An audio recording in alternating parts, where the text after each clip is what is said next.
Assalamualaikum warahmatullahi wabarakatuh. Alhamdulillah wassalatu wassalamu ala Rasulillah Sayyidina Muhammad ibn Abdillah la haula wala quwata illa billah amma ba'dah. Teman-teman mahasiswa yang berbahagia yang dirahmati oleh Allah, kita berjumpa kembali mata kuliah fikih kontemporer. Dalam hal ini saya akan menyampaikan katanya dengan sejarah perkembangan fikih, pemikiran fikih, kemudian usul fikih sendiri. Bahwasanya fikih itu tentunya mengalami evolusi-evolusi. Ada kemudian masa era kenabian Nabi Muhammad SAW, kalau datang sebuah masalah di lingkungannya, kemudian datang masalah di umatnya pada zaman itu, solusinya adalah turun daripada wahyu Allah Subhanahu wa taala kepada Kanjeng Nabi Muhammad SAW. Itu tentunya lebih mudah karena begitu ada masalah kemudian Allah menurunkan wahyu untuk kemudian menjadi jawabannya.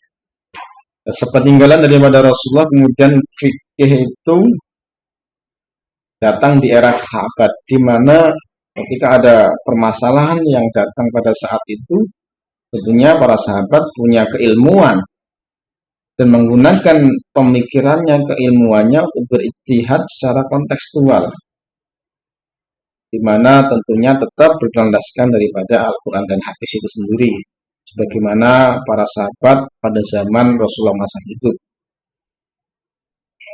Ada kemudian pada era tabi'in dan sampai dengan Imam Madzhab.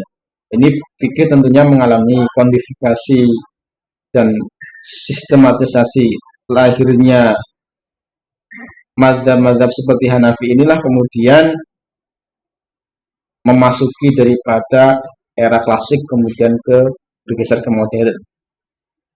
Hal ini kemudian tentunya merespon daripada masalah-masalah yang ada. Hal ini mencerminkan upaya menjaga otoritas daripada syariat Islam itu sendiri, sekaligus kemudian merelevansikan terhadap realitas kehidupan masyarakat modern ini. Nah, ini tentunya sangat bermanfaat sekali dan evolusi pemikiran fikih itu sendiri terhadap umat Nabi Muhammad pada era modern ini. Kemudian yang selanjutnya kaitannya dengan perkembangan usul fikih. Tentunya usul fikih ini sendiri adalah sebuah proses sebelum kemudian muncul kepastian hukum atau yang disebut dengan fikih. Ada hukum sunnah, perkara ini dikatakan sunnah. Nah, untuk menunjukkan perkara ini dikatakan sunnah, tentunya yang berbicara adalah usul fikih. Berdasarkan kaidah-kaidah yang kemudian terkenal dalam Imam Syafi'i dalam kitab Ar-Risalahnya, banyak sekali kemudian metodologi untuk menentukan hukum itu sendiri. Tentunya Imam Syafi'i punya cara-cara tersendiri. Ini untuk menjawab daripada isu-isu yang kemudian muncul, kemudian menjadi solusi di masa sekarang ini.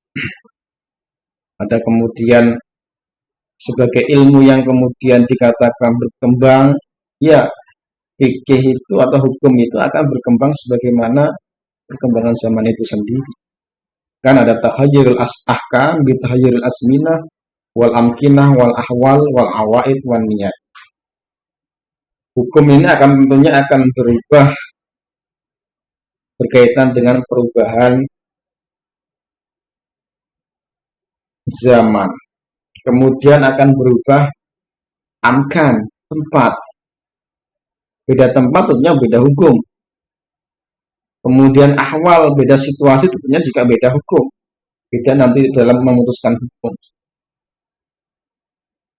Adat itu juga nanti akan menentukan untuk bagaimana diputuskan sebuah hukum. Kemudian dan selanjutnya adalah niat, sebagaimana kemudian yang paling masyhur al-umuru bimaqasidiha. Segala sesuatu tergantung pada niatnya. Fa innamal a'malu binniyat. Ini yang harus kita pahami, bahwasanya fikih itu akan berkembang, tidak saklek sebagaimana kemudian fikih klasik. Adanya masalah sekarang tentunya kemudian fikih kontemporer akan berbicara di situ. Kemudian yang selanjutnya kaitannya dengan tokoh-tokoh besar dalam sejarah fikih.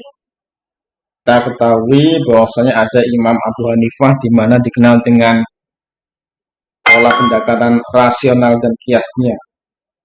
Ada kemudian Imam Malik dengan lebih menekankan kepada praktek penduduk Madinah sebagai sumber hukum pada saat itu.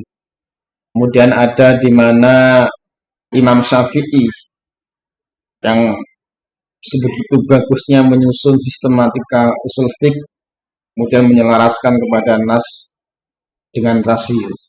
Kemudian ada Imam Hambali atau Ahmad bin Hambal lebih menekankan kepada keautentikan hadis dan penetapan hukum.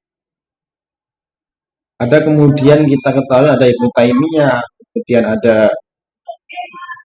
Imam Ghazali, kemudian Ibnu Qayyim, ini yang kemudian turut memperkaya hasanah fikih melalui ijtihadnya, kemudian melalui pembaharuan dalam pemikirannya. Nah, keempat imam mazhab yang saya sampaikan tadi dan para tokoh yang lainnya ini menjadi fondasi kokoh bagi kita untuk menjawab dinamika hukum Islam pada era modern ini mungkin yang akan datang. Itulah pentingnya kemudian kenapa kita harus kami betul kaitannya dengan perkembangan daripada sendiri.